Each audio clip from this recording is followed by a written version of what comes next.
Hey, welcome to another Monday Moment. I want to come to you with a message.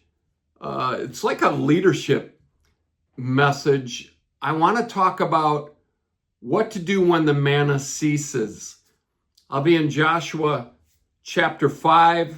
It says in verse 12, "Then the manna ceased on the day after they had eaten the produce of the land, and the children of Israel no longer had manna, but they ate the food of the land of Canaan that year."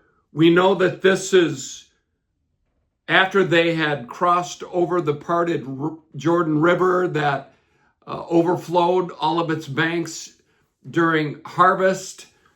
We know that this is before Joshua has had the encounter with the commander of the army of the Lord, Old Testament appearance of Jesus, most would say.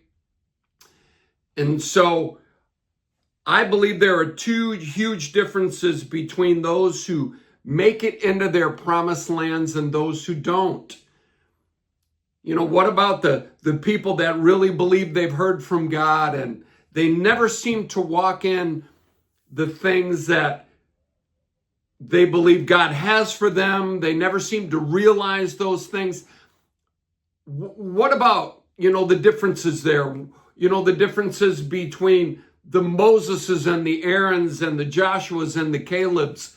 What are the glaring issues there? Because under Moses' leadership, the Red Sea parts, the people are fed bread from heaven, given water from a rock.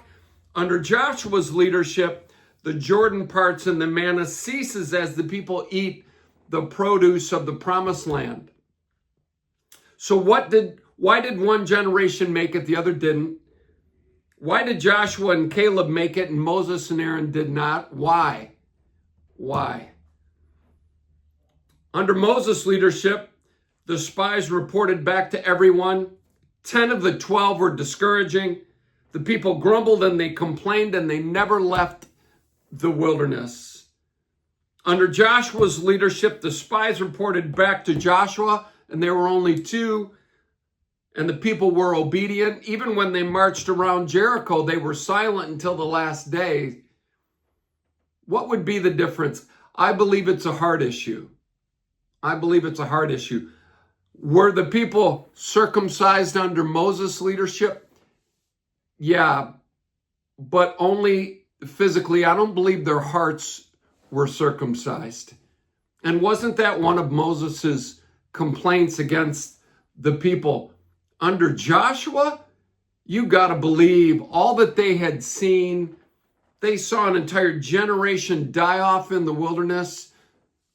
You got to believe that they had seen a huge difference. And isn't it amazing when Joshua made the flint knives and he circumcised all of the men of war at Gilgal? It was then that the Lord said, "This day I have rolled away the reproach of Egypt from you. Therefore, the name of the place is called Gilgal to this day."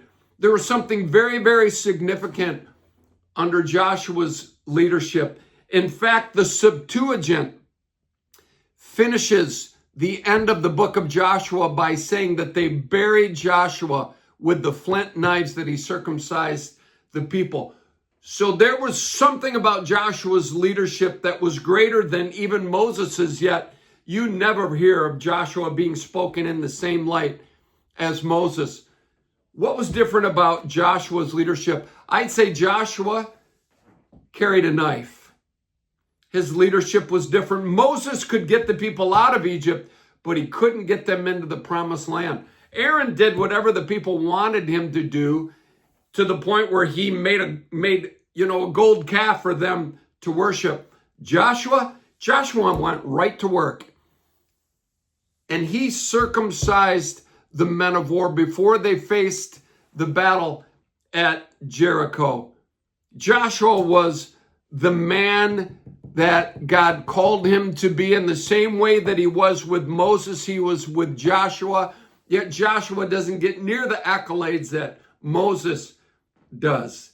But there is something that Joshua was able to do that Moses wasn't.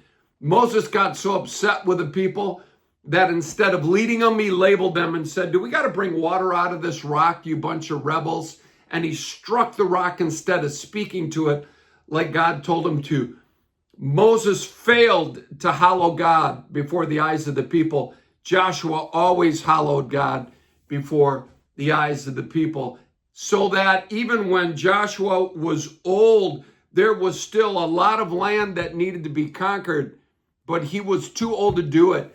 Joshua faced battle after battle after battle until he was so old that he couldn't even battle anymore. What an incredible leader Joshua was. And so I guess the challenge for you and I is, will we be a leader that carries a knife? Or will we be the leader that can only get them out and couldn't bring them in, would do whatever the people told us to do? I think in our day and age, we need to be leaders that carry knives, that are willing to circumcise hearts before the Lord, always keeping God holy before the people. I think about what God told Moses and Aaron, by those who draw near to me, I must be regarded as holy. By those who draw near to me, I must be regarded as holy. Let's keep God holy before the people's eyes, and let's be those people that are willing to have our hearts circumcised so that we can eat the good of the land and are no longer looking for supernatural manna to be provided from heaven. Amen. Hope this finds you well. God bless until we have our next Monday moment.